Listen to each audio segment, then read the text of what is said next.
Na kunako medali za kimataifa, mshambuliaji wa Ufaransa Mbappe atakosa mechi ya marudiano ya mchujo ya ligi ya mabingwa ya Real Madrid dhidi ya Benfica Jumatano hii, kulingana na vyanzo vya ndani. Mbappe ambaye ana jeraha kwenye goti lake la kushoto hata kuwepo kwenye mechi ya marudiano ya mchujo ya ligi ya mabingwa Jumatano dhidi ya Benfica.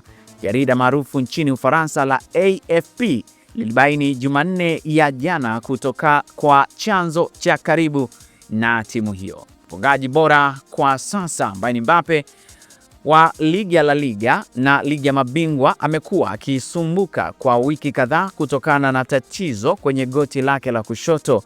Ni mchezo muhimu kwa Real Madrid. Benfica pia sio timu ya kubeza, lolote linaweza kutokea kwenye dakika 90 za mchezo. Mchezo wa kwanza Real Madrid alishinda bao 1-0 akiwa ugenini. Jumatano ya leo Madrid anaweza kuwakaribisha Benfica katika mchezo wa marudiano.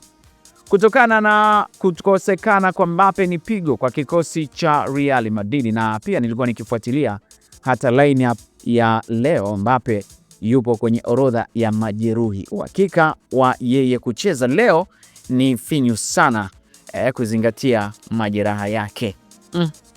Takuwaje? Kumbuka pia mchezo ule uliopita ndo ule ambao Vini aliambiwa amebaguliwa, amepewa lugha fulani, sio kwamba yeye ni nyani. Mambo haya ni hatari sana.